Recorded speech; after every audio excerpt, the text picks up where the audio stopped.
Hi hello నమస్తే. నేను మీ కట్ట కార్తీక్. నిన్న వైసీపీ కార్యకర్తల సమావేశంలో వైసీపీ కార్పొరేటర్ల రాష్ట్ర స్థాయి సమావేశంలో జగన్మోహన్ రెడ్డి పరసైన పదజాలంతో ఘాటైన వ్యాఖ్యలు చేశారు. నన్నేమీ చెయ్యలేరు అంటూనే జగన్మోహన్ రెడ్డి 2.0 చూడబోతున్నారు, 30 సంవత్సరాలు నేనే ముఖ్యమంత్రిగా ఉండబోతున్నానని పాత వ్యాఖ్యని రిపీట్ చేసే ప్రయత్నం చేశారు. నిజంగా జగన్మోహన్ రెడ్డి 2.0 ఎలా ఉండే అవకాశం ఉంటుంది? నిజంగా జగన్మోహన్ రెడ్డి 30 సంవత్సరాలు సీఎంగా ఉంటే ఏం జరిగే అవకాశం ఉంటుంది? ఉండే అవకాశం ఉందా లేదా చర్చించుకునే ప్రయత్నం చేద్దాం. నాతో ఉన్నారు సీనియర్ జర్నలిస్ట్ లలిత్ కుమార్ గారు. సార్ నమస్కారం. సార్ నమస్తే కార్తీక్. సార్, జగన్మోహన్ రెడ్డి 2.0 రాబోతుందంట, 30 సంవత్సరాలు సీఎంగా ఆయనే ఉండబోతున్నారంట. నిజమేనా? నమ్మొచ్చా? ఉంటే ఏమవుతుంది? జగన్మోహన్ రెడ్డికి 11 సీట్లతో చెంప చెళ్ళు మనిపించిన ఆంధ్రప్రదేశ్ ప్రజలు ఇంకా అతనిలో మార్పు రాలేదంటే ఇంకా ఆ దేవుడు కూడా జగన్మోహన్ రెడ్డి కాపాడలేదు. ఏదైనా వాస్తవ పరిస్థితులకి ఇంకా రాలేదు జగన్మోహన్ రెడ్డి. ఇంకా ఊహల్లో ఉన్నాడు. గ్రౌండ్ లెవెల్కి వచ్చి అతను మాట్లాడుతున్నాడు అనుకో, తనదే కరెక్టు, ప్రజలు నాకు ఓట్లు లేదంటే అది వాళ్ళ తప్పు కానీ నా తప్పు కాదనే భ్రమలో ఉన్నాడు. ఇంకా ప్రజలు తప్పు చేశారు, ప్రజలు నన్ను సీఎం చేసుకోలేదు, అది వాళ్ళ తప్పు అనే భ్రమలో ఇంకా జగన్మోహన్ రెడ్డి బతుకు. దీనివల్ల గత ఎన్నికల సమయంలో వైనాట్ 175 ఎంత ఎఫెక్ట్ ఇచ్చింది. 30 ఏళ్ళు సీఎంగా పరిపాలించాలనుందంటే ఎందుకంత ఆశ? ఏం సీఎం పదవి లేకపోతే బతకలేరా? చెప్తాను. మీరు దేవుడు అన్నారు కదా, ఒక పదం గుర్తొచ్చి నాకు అది చెప్తామని.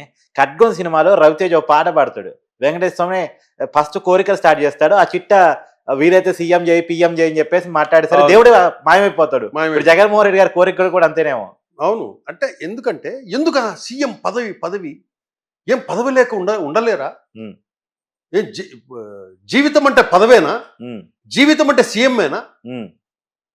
ఎందుకు ఆ స్థితిలోకి వెళ్ళిపోయారు జగన్మోహన్ రెడ్డి అనేది ఒక రకంగా బాధ. అతని మానసిక పరిస్థితి ఏమన్నా బాగలేదా? ఇప్పుడు రాష్ట్రంలో మొన్ననే కదా ప్రజలు 11 సీట్లు 151 నుంచి 11 సీట్లకు ఇచ్చారు. దానికి ఎట్లా ఏం తప్పులు చేశాను, మనం ఏం కరెక్ట్ చేసుకోవాలి అని విశ్లేషించుకోకుండా మళ్ళీ మీరు మీటింగులు పెడతారు. మీటింగులు పెట్టేసి మీ మీటింగ్లో ఉన్నోళ్ళంతా ఆంధ్రప్రదేశ్ ప్రజలు అనుకునేసి మాట్లాడుతుంటారు. అంటే ఆయన పెట్టుకున్న మీటింగ్లో ఇదంతా ఆంధ్రప్రదేశ్ ప్రజలంతా ఈడే ఉన్నారు, ఇంకెక్కడ బయట లేరు అని వాళ్ళకేదో చెప్తున్నట్టు ఈయన చెప్తాడు తప్పితే, ఇప్పుడు ఆ మాటలతో ట్రోలింగ్ చేస్తున్నారు ఇప్పుడు చాలామంది. అసలు ఒక్కసారి కామెంట్స్ చూసుకోండి సోషల్ మీడియాలో. మీరు ఒకటి ఓపెన్ పోల్ పెట్టుకోండి మీ పత్రికా ఛానల్లోనే, 30 ఏళ్ళు సీఎం కావాలని ఉంది అని ఒక పోల్ పెట్టండి, కామెంట్స్ పెట్టండి, ఒకసారి కామెంట్స్ చూడండి. మన వీడియోతో పాటు పెట్టించే ప్రయత్నం చేస్తాం. కామెంట్స్ పెట్టండి. అసలు ఒకటి మనం ఎట్లా అధికారంలోకి రావాలా అని ఆలోచించాలి తప్పితే నేను 30 ఏళ్ళు ఉండాలని 100 ఏళ్ళు ఉండాలని ఉంది, అది అవసరం లేదు కదా. ఆ వితండవాదమే, ఆ మొండితనమే, ఆ పొగరపోతు మాటలే మీకు 11 వచ్చేదానికి కారణమయ్యాయి. ఇంకా తెలుసుకోకపోతే ఎట్లా గెలవాలి, నేను ఎక్కడ తప్పులు చేశాను, ఎక్కడెక్కడ మిస్టేక్ చేశాము, ఇవి కదా మనం విశ్లేషించుకోవాల్సింది. ఇప్పటికీ మీరు మారలేదు, ఇంకా మీ కోటరీ కూడా మారలే, మీ కోటరీనే మారలేదు.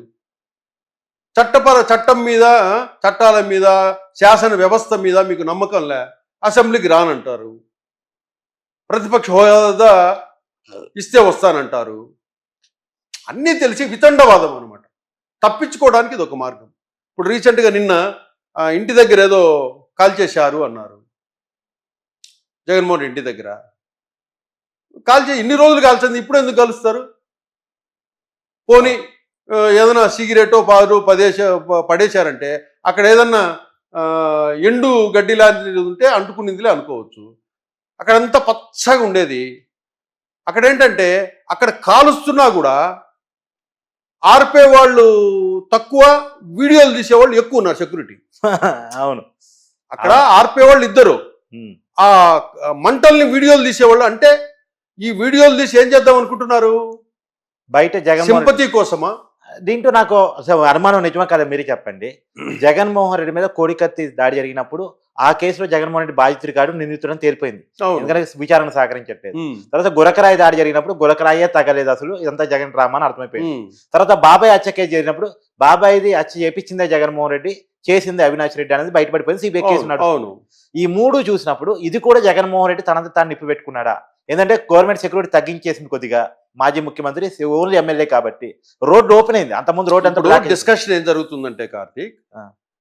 ఏదైతే లిక్కర్ స్కామ్ సంబంధించిన ఇవన్నీ సిట్ ఏర్పాటు చేసిందో ఉమ్. దానికి సంబంధించిన కీలకమైన డాక్యుమెంట్లు తాడేపల్లి ప్యాలెస్ లో ఉన్నాయి. ఆ ఓకే. ప్యాలెస్ లో ఉన్న రికార్డులన్నీ కూడా ఈ మంటల్లో వేసేసి కాల్చేశారు. ఓకే. ఓకే. ఇది అగ్ని ప్రమాదంగా చిత్రీకరిస్తూ అక్కడ కొన్ని కాగితాలకు సంబంధించిన ముక్కలు కూడా దొరికాయని చెప్తున్నారు. Valid point sir. అవి అక్కడ అవి కూడా చేశారు. వీళ్ళు దాన్ని ప్రమాదమని చిత్రీకరించేదానికి ఆ మంటలను ఆర్పడానికి ఇద్దరు ప్రయత్నిస్తుంటే వీడియోలు తీయడానికి ముగ్గురు తీస్తున్నారు వీడియోలు. అంటే ఎందుకు ప్రచారం చేయడానికి, అంటే ముందు ప్రీ ప్లాన్. ఇంకొకటి తన సెక్యూరిటీ, ఇప్పుడు ఐరన్ ఫ్రేమ్స్ ఏవైతే పెట్టున్నారో అది 12 కోట్ల రూపాయలతో ప్రజల డబ్బుతో పెట్టుకొని ఉన్నారు. అవి తీసేశారు. తీసేసిన తర్వాత సెక్యూరిటీ కావాలి. సెక్యూరిటీ కోసం ఏం చేస్తారంటే ఇట్లా ప్రమాదాలను సృష్టించుకొని ఏం చేస్తారంటే మళ్ళీ ఇప్పుడు ప్రైవేట్ సెక్యూరిటీ జీతాలు ఇవ్వాల్సి వచ్చింది. అదే గవర్నమెంట్ సెక్యూరిటీ అయితే గవర్నమెంట్ పే చేస్తుంది. గవర్నమెంట్ ఎట్లా అండి, నేను మాజీ సీఎం నండి, నాకు ప్రాణహాని ఉంది, ప్రొటెక్షన్ కావాలి అని అడుగుతారు. యాజ్ పర్ పద్ధతిలో దాని ఆ సీన్ ఆఫ్ ఇన్సిడెంట్ బట్టి ఇప్పుడు గనక సీసీ ఫుటేజీలు బయటికి తీస్తే అసలు ఎవడు అది తగలబెట్టింది తెలుస్తుంది. అక్కడ సీసీ కెమెరా బంద్ చేశారంటే ఆశ్చర్యం. అది జగన్మోహన్ రెడ్డి ఆధీనంలో ఉండేటువంటి సీసీ కెమెరా ఫుటేజ్ అందుకే తాడేపల్లి ప్యాలెస్ లో అవి పోలీస్ ఎంక్వైరీ ఊరికే వదిలిపెట్టరు పోలీసు వాళ్ళు. ఎందుకంటే పోలీసు వాళ్ళు అది ఆంధ్రప్రదేశ్కి అవమానం కదా, గవర్నమెంట్కి, హోమ్ మినిస్ట్రీకి అవమానం అది. కాబట్టి హోమ్ మినిస్ట్రీ ఏం చేస్తుందంటే ఇమ్మీడియట్ గా దాన్ని ఎంక్వైరీ చేస్తుంది. ఆ సమయంలో సీసీ ఫుటేజ్లు ఎందుకు పనిచేయటం లేదు, సీసీ ఫుటేజ్ ఎవరి కంట్రోల్లో ఉంది, ఆ సెక్యూరిటీ ఇన్ఛార్జ్ ఎవరు, వీళ్ళందరినీ పిలిపించి విచారిస్తుంది. అవును. ఎందుకంటే అది గవర్నమెంట్కి బ్యాడ్ నేమ్ కదా. వాళ్ళకై వాళ్ళు చేసుకున్నా లేకపోతే ఇంకెవరెవరైనా చేసినా గవర్నమెంట్కి బ్యాడ్ నేమ్ కాబట్టి దాని మీద నిజాల్ని నిగ్గు తేల్చాల్సిన పని హోమ్ మినిస్ట్రీ మీద ఉంది. వాళ్ళు ఇస్తారు. దాన్ని బట్టి ఆ సీన్ ఇన్సిడెంట్ వాంటెడ్గా చేశారా లేకపోతే యాక్సిడెంటల్గా జరిగిందా, ఎవరన్నా ప్లాన్ చేశారా చూసుకునేసి ఆ విధంగా సెక్యూరిటీ ప్రొవైడ్ చేస్తారు. దానికోసమైనా అయిన ఉండొచ్చు. ఏదైనా కూడా అదేంటో విచిత్రంగా అన్ని జగన్మోహన్ రెడ్డికే కన్వీనియంట్గా జరుగుతాయి. కోడికత్తి, బాబాయ్ మర్డర్ కేసు, మళ్ళీ గులకరాయి కేసు, ఇలాంటి ఇన్సిడెంట్స్ అన్ని జగన్కే జరుగుతాయి. అవును. మీకు నాకు జరగవు మళ్ళీ. అవును. దీన్ని బట్టి అది ఎవరు చేశారు, ఎందుకు చేయించుకున్నారు అనేది మనకు అర్థమవుతుంది. కాబట్టి జగన్మోహన్ రెడ్డి వాస్తవ పరిస్థితులకి రండి, ఇంకా మారండి. మీకు ఆంధ్రప్రదేశ్లో సీఎం అయ్యే హక్కు ఉంది, ఆ అర్హత ఉంది. మీరు ప్రజలతో మమేకం కావాలి. తప్పులేమో ఏం చేశారో ఒకసారి పునః పరిశీలించుకొని సీఎం కండి, ఏ ఇబ్బంది లేదు. సీఎం కావాలని అందరూ కోరుకుంటారు. అంటే హక్కు ఉంది కానీ బాధ్యత లేకపోవడం వల్ల హక్కును సాధించుకోలేదు. అదే మీరు తప్పు అది. అవును. మీరేం తప్పులు చేశారు చూసి దాన్ని రెక్టిఫై చేసుకోండి. అవును. కండి, సీఎం కండి, నో ప్రాబ్లం.